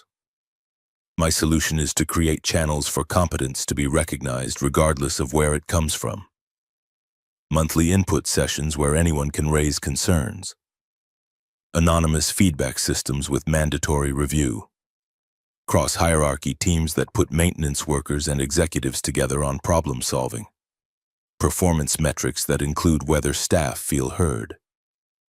The proposal she'd spent 3 hours drafting materialized on the screen behind her, projected from her tablet with formatting that made systematic change look achievable rather than aspirational. Data showed employee satisfaction declining over 5 years. while turnover increased in roles that required institutional knowledge, facilities, security operations. Projections demonstrated that losing experienced staff cost more than the efficiency gains from optimizing away their input. Walsh studied the numbers with an expression that suggested he was looking for flaws that would justify his predetermined conclusion. This is expensive. Training programs, feedback systems, restructured teams. For what return we nearly lost this building because we didn't listen to someone who knew it better than anyone. How do you calculate the ROI on avoiding catastrophic failure? Pierce asked the question that would determine everything. Victoria, if we implement these changes and they don't work, what happens? Then I'll have been wrong twice, once about credentials mattering most and again about whether changing course was possible. Either way, you'll have grounds for my removal with cause. She was offering them the same political cover Garrett had offered her, a way to protect themselves regardless of outcome. Strategic thinking that McKinsey had taught her years ago applied now to bet against the very principles McKinsey had spent decades promoting. Walsh leaned back with satisfaction that came from opponents making tactical errors. So we're putting Sterling Properties' culture transformation on trial with a timeline attached. I'm comfortable with that. I move that we approve Victoria's proposal with quarterly performance reviews tied to the metrics she's outlined. If employee satisfaction and innovation don't improve measurably within 6 months, we revisit leadership succession. Pierce looked troubled by how neatly this had been packaged as support that was actually a trap. Walsh's motion would keep Victoria as CEO while ensuring she'd be held accountable for cultural metrics that were notoriously difficult to shift quickly. Thornton watched Victoria with assessment that suggested he was weighing whether she understood the risk she'd just accepted. Before Pierce could second the motion, the boardroom door opened. Nathan stood there looking apologetic and panicked, trying to physically block someone who was pushing past him with the determination of a 7-year-old who'd decided adults were making important decisions without adequate information. Ivy burst into the boardroom wearing her school uniform, plaid skirt, white shirt, backpack she'd refused to leave in the car because it had her library book, and you couldn't go anywhere without a book in case you had to wait. She looked around the room with assessment that missed nothing, identified her father immediately, and made a straight line toward him while Nathan tried to apologize and explain and generally fail at preventing what was already happening. Daddy, Garrett caught her, lifted her despite knowing that 7 was getting too old for this. Held her with the kind of relief that came from seeing proof that she was safe, even though safe was all she'd ever been. Sweetheart, what are you doing here, Grandma? Martha said you had an important meeting and I wanted to make sure the people knew you were a hero. The boardroom had gone completely silent. 8 directors stared at this violation of professional space and protocol, this reminder that the people they managed had lives outside of quarterly objectives and strategic planning. Ivy looked at them with curiosity uncomplicated by awareness that children weren't supposed to interrupt board meetings. She addressed Victoria directly, recognizing her from the elevator rescue. Are you going to fire Daddy? Victoria felt her throat tighten. No, sweetie. We're trying to give your daddy a job where more people will listen to him. Good, because he saved everyone, and you saved me, so you're brave together. Pierce cleared his throat, possibly moved, possibly uncomfortable, possibly both. Young lady, what's your name? Ivy Brennan. I'm 7. Daddy works at night keeping the building safe so he can be with me during the day because Mommy died when I was 3 and Daddy promised he'd never choose work over me again. The explanation landed with devastating clarity. Every board member who'd ever missed a child's event for a conference call. Every executive who'd prioritized projects over presence. Every person who judged Garrett for having limited ambition suddenly understood they were looking at someone who'd made a choice they'd failed to make. The room's energy shifted in ways that Walsh couldn't counter with procedural motions. Thornton spoke with warmth that hadn't been in his voice earlier. Ivy, your father did something very impressive. He solved a problem that a lot of smart people couldn't figure out. We're trying to decide how to make sure more people like him get heard. Ivy nodded seriously. You should listen to everyone. That's what Miss Patterson says at school. Everyone has something important, even if they're quiet. The wisdom of elementary school social curriculum delivered by someone who believed it with the absolute faith that adults lost somewhere between childhood and corporate advancement. Pierce smiled despite himself. That's very good advice. Garrett guided Ivy toward the door with apologies that Victoria waved away, understanding that sometimes disruption revealed truth more clearly than any presentation could. The door closed behind them, leaving 8 directors alone with the recognition that they'd just been schooled on organizational culture by a second grader. Thornton broke the silence. I move that we approve Victoria's proposal without the quarterly performance reviews, Walsh suggested. Cultural change takes time. Holding her to 6-month metrics sets her up to fail. If we believe in this direction, we commit to it properly. Pierce seconded, immediately recognizing an off-ramp from Walsh's trap. All in favor, 6 hands. Walsh and one of his allies abstained but didn't vote against, understanding that opposing cultural improvement after a child's speech would look worse than going along. Victoria had survived, though whether that survival would prove meaningful depended entirely on whether the changes she'd promised could actually materialize. The press conference at 10 that morning filled the Hartwell Tower lobby with reporters, cameras, and the particular energy of media, sensing that a story was developing beyond the initial crisis into something more interesting. Victoria stood at a podium with the building's restored systems humming overhead, visible proof that catastrophe had been averted. Nathan had prepared talking points emphasizing teamwork and institutional excellence and other platitudes that would satisfy reporters without saying anything memorable. She ignored them entirely. 3 days ago, this building experienced cascading system failures that trapped 200 people and endangered thousands more. We hired the best consultants in the industry. They failed. We succeeded because we finally listened to someone we should have been listening to all along. She gestured for Garrett to join her at the podium. This is Garrett Brennan. He's worked here for 4 years as facilities maintenance on the night shift. He's also a mechanical engineer who identified the problem 2 months ago. We dismissed his observations because of his job title. Then we spent $300,000 learning he was right. Garrett stood beside her, looking profoundly uncomfortable with cameras and attention hands in his pockets. Shoulders slightly hunched in the defensive posture of someone expecting criticism. Reporters shouted questions about credentials and company protocols, and whether this was an admission of negligent management. Victoria's voice cut through. We're creating a new position, Director of Building Systems and Staff Knowledge. Garrett, I'd like to offer you the role. Salary commensurate with expertise. Flexible schedule. Small team to help document and share the institutional knowledge we've been ignoring. The offer caught him completely off guard. The mathematics were simple. Director-level pay would be at least $120,000, nearly 4 times his current salary. He could move out of the studio apartment, could afford better childcare, could stop worrying whether Ivy's shoes would last another month. But director meant visibility, meant expectations, meant being the person everyone looked to when things went wrong. I don't need an office, Victoria smiled. You need whatever helps you do the work. Can I maintain flexible hours? Be home for dinner? Non-negotiable. Then yes, thank you. Reporters captured the moment, CEO offering a promotion to a janitor based not on credentials but on capability demonstrated under pressure. The story wrote itself in ways that business publications would debate for weeks. Was this responsible leadership or desperate theater?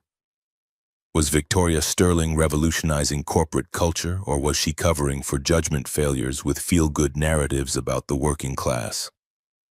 Ivy, watching from the side with Garrett's mother, Martha, decided the reporters were being silly. Her daddy was obviously smart and important and good at fixing things. Why did it take everyone else so long to notice? 3 months passed in a blur of systematic change that felt simultaneously glacial and overwhelming. Garrett's new office on floor 42 occupied corner space that Victoria had insisted on despite his protests that maintenance supervisors didn't need windows. His team grew to 6 engineers, maintenance specialists, data analysts who'd been hired specifically to document institutional knowledge before it walked out the door or retired or got dismissed because nobody recognized its value. The monthly all-hands sessions that Victoria implemented started awkwardly staff, uncertain whether executives actually wanted feedback or were performing openness for appearance's sake. By month, 2 people started testing whether suggestions would be taken seriously. A custodian named Elena proposed changes to waste management that saved $200,000 annually. Security Chief Thompson identified safety improvements that had been obvious to people walking the perimeter daily, but invisible to managers reviewing floor plans. 23 actionable insights in 3 months from employees who'd previously believed their observations were unwelcome. Employee satisfaction metrics started climbing up 34% in 3 months, though. Victoria knew this was partly honeymoon effect from changes being novel rather than embedded. Turnover in service roles dropped 60%. Innovation proposals increased 8-fold as people at every level started believing their ideas might actually receive consideration. Industry publications called requesting interviews about Sterling Properties' radical cultural experiment. Other companies inquired whether the model could be replicated. Garrett struggled with the management aspects more than the technical work. He was excellent at solving problems and documenting systems. He was less comfortable with authority, with being the person who evaluated others, with the particular loneliness that came from occupying positions where you couldn't be close friends with the people you supervised. His team respected him because he'd come from their ranks, because he listened without ego, because he credited them publicly for insights that most managers would have claimed as their own. One of his engineers told him after a successful troubleshooting session, "First boss, who actually understands what we do instead of just managing metrics about it."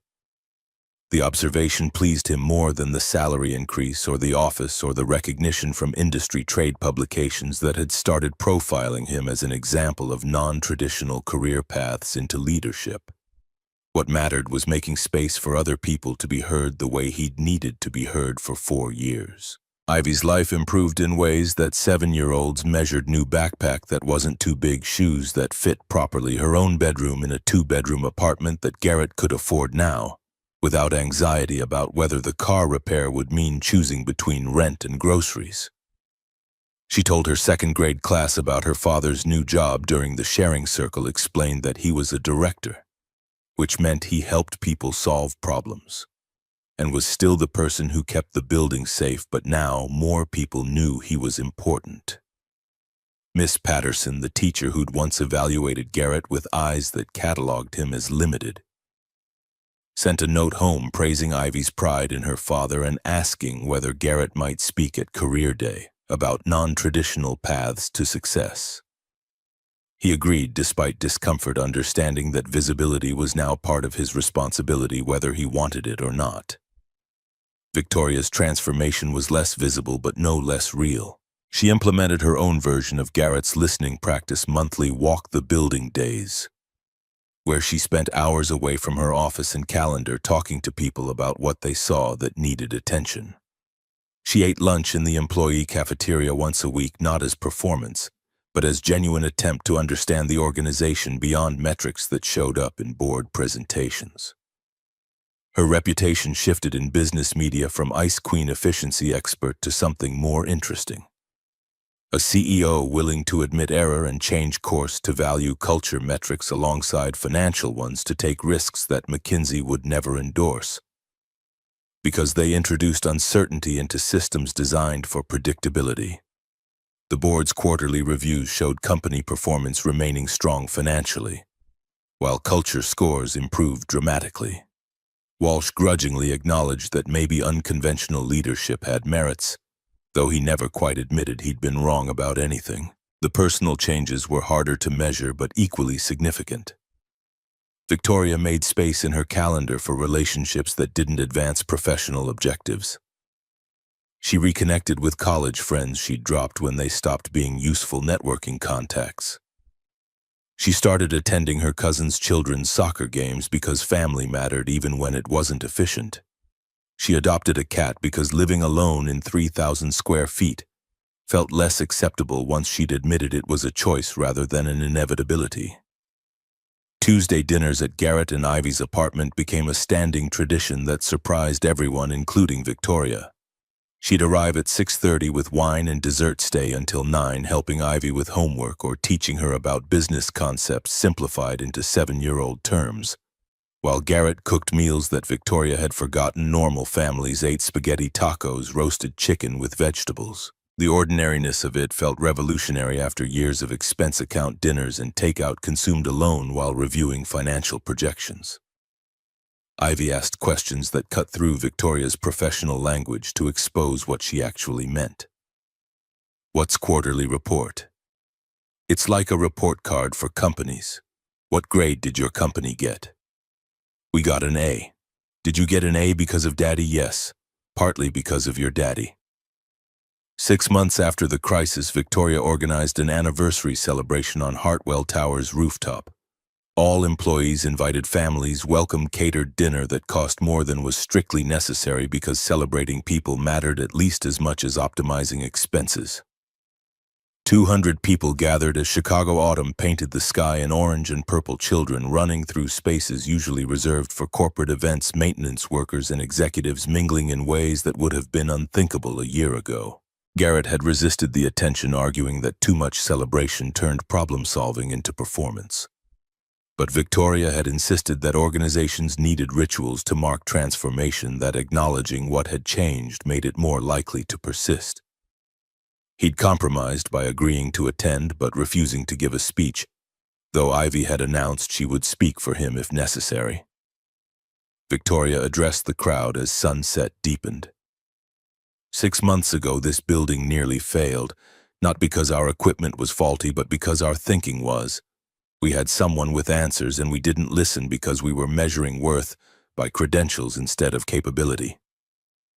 Garrett stood near the edge of the rooftop with Ivy beside him, uncomfortable with being referenced, but unable to leave without seeming ungrateful.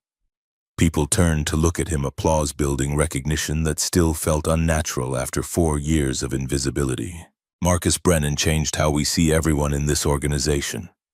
He proved that expertise comes from experience, that the smartest solutions often come from people closest to problems, that titles matter less than willingness to pay attention to reality. More applause, genuine this time rather than polite. Garrett nodded acknowledgement, whispered something to Ivy that made her smile, and guided her toward the food tables with the casual movement of someone trying to escape spotlight without drawing attention to the escape. Victoria found him later as the party wound down. Families departing with children who'd been fed too much sugar and allowed too much, running the rooftop, quieting into the kind of comfortable aftermath that came from events that succeeded by being relaxed rather than impressive. Chicago spread below them, city lights creating patterns that could mean anything if you looked long enough. Thank you for everything. Garrett's voice carried the dry humor she'd learned meant he was uncomfortable with sentiment. You threw me a party with 200 people. Think we're past, thank you. Not for the party, for showing me I was wrong about everything. That's dramatic. Maybe just wrong about some things. Victoria leaned against the railing beside him, close enough that their shoulders nearly touched. 6 months ago, I would have fired you without a second thought if you'd caused any kind of problem. Would have optimized you right out of the organization. Now you're the best hire I've ever made, and I can't imagine running the company without you. The words hung between them, carrying implications neither had quite acknowledged, despite 3 months of Tuesday dinners and weekend texts and phone calls that lasted longer than professional relationships required. Garrett understood what she was asking without her needing to make it explicit, whether they were going to keep pretending this was just friendship, whether the connection between them was something they'd name or leave ambiguous. Can I ask you something? How did you do it? Go from thinking credentials were everything to trusting capability you couldn't measure. Victoria thought about her father's hospital bed, about Ivy in the elevator shaft, about all the moments when the frameworks she'd trusted proved inadequate to reality. I realized success wasn't making shareholders happy. It was making choices I could live with, even if those choices looked wrong to everyone else, especially then. The hardest choices are the ones that force you to admit you've been wrong about fundamental things. Garrett turned to face her, studying her expression in the dim lighting. Victoria, is it strange that I consider you my best friend? She felt something shift in her chest, warmth that had nothing to do with autumn weather. Considering you're my only real friend besides Ivy, no. What about something more than that? The question landed gently but required an answer that would determine what happened next. Victoria had spent 5 years avoiding this kind of vulnerability, building walls between professional success and personal connection, because combining them felt inefficient and dangerous. But those walls had left her alone in ways she couldn't sustain now that she'd experienced what actual friendship felt like. I think about you constantly. But we have complicated history. You're technically my employee. People will say I'm taking advantage of the power dynamic. Garrett smiled. People will say all kinds of things. Question is whether we care. Ivy appeared between them with the perfect timing of children who sense important conversations. Are you dating Daddy now? Victoria laughed, startled by directness that adults learn to avoid. Maybe. Would that be okay? Can you come to Tuesday spaghetti without invitation then? The logic was quintessentially Ivy relationship status, measured not by romantic declarations, but by whether you needed explicit invitation to family dinner. Victoria crouched down to eye level. I'd like that very much. Good. Daddy needs someone who makes him happy. He's been sad a long time, even though he pretends he's not. Garrett looked uncomfortable with his emotional state being analyzed by a 7-year-old in front of the woman he was apparently dating now, according to his daughter's understanding of how these things worked. Victoria stood, took his hand, felt him squeeze back with the kind of careful hope that came from people who'd both been alone long enough to know connection was fragile. So we're doing this. The question carried vulnerability that years of professional confidence hadn't quite erased. We're figuring it out together? The rooftop emptied fully as the last families left, cleaning crew arriving to handle the aftermath, while Garrett and Victoria and Ivy stood at the edge of the city looking at lights that stretched to horizons. It wasn't dramatic or perfect, no cinematic kiss, no grand declarations, just 3 people who'd needed each other at exactly the right moment and had somehow managed not to fail. 1 year after the crisis, the same rooftop hosted another celebration that had become annual tradition. The building's systems had operated flawlessly since Garrett's fix. Employee satisfaction had reached industry-leading levels. Sterling Properties' stock price had grown 40%, while maintaining culture metrics that made it a sought-after employer. Victoria had been profiled in 3 major business publications. Garrett had been invited to speak at engineering conferences about non-traditional expertise, and Ivy had won her school's essay contest writing about how her father was a hero even when nobody noticed. The party was smaller this time, not everyone, just key people who'd been part of the transformation. Martha, Garrett's mother, chatting with Victoria's cousin about grandchildren and the various ways that children made you reconsider every priority you'd thought was fixed. Russell Vance apologizing again to Garrett for the dozen times he'd dismissed his observations, though Garrett kept insisting the apology had been accepted the first time and stopping wasn't necessary.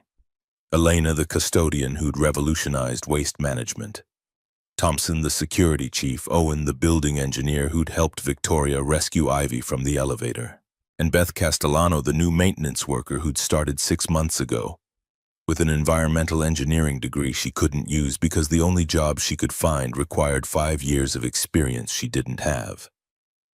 Garrett had hired her specifically because her situation reminded him of his own.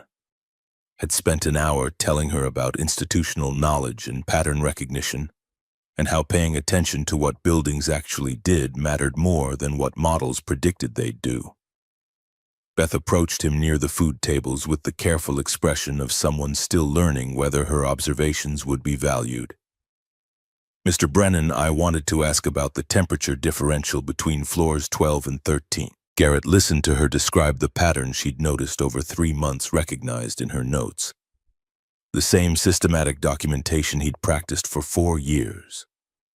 Felt pride in having created space where someone like her could be heard before spending years invisible.